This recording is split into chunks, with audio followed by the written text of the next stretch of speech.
هل أتى على الإنسان حين من الدهر لم يكن شيئا مذكورا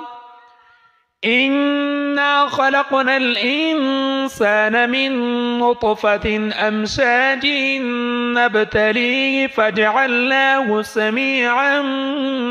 بصيرا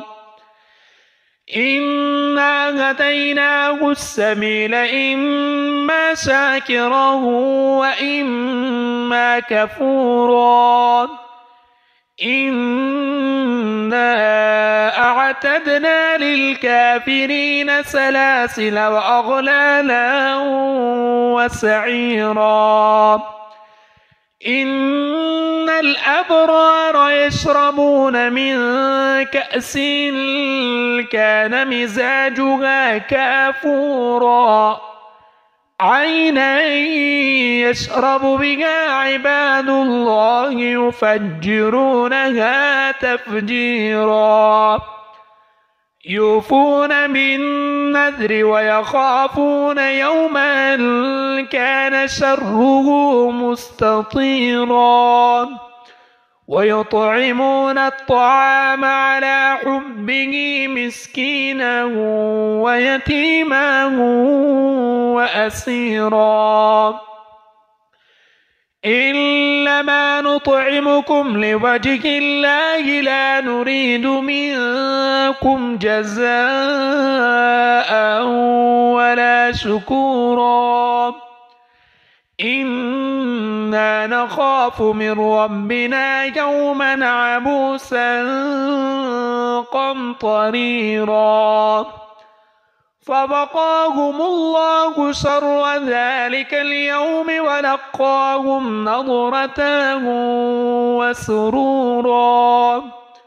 وجزاهم بما صبروا جنة وحريرا متكئين فيها على الأرائك لا يرون فيها شمسا ولا زمهريرا ودانية عليهم ظلالها وذللت قطوفها تذليلا ويطاف عليهم بآنية من فضة وأكواب كانت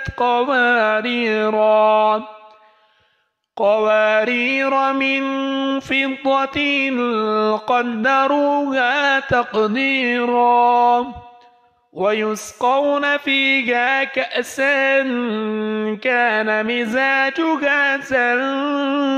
زنجبيلا عينا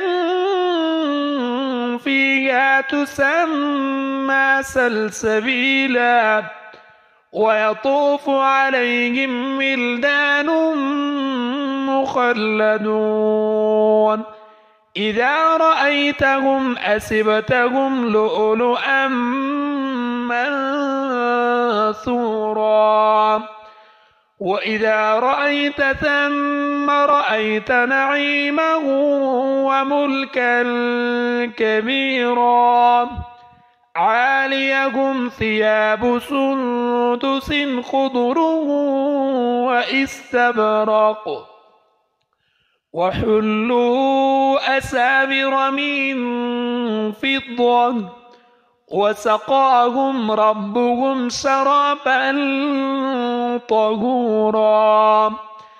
إن هذا كان لكم جزاء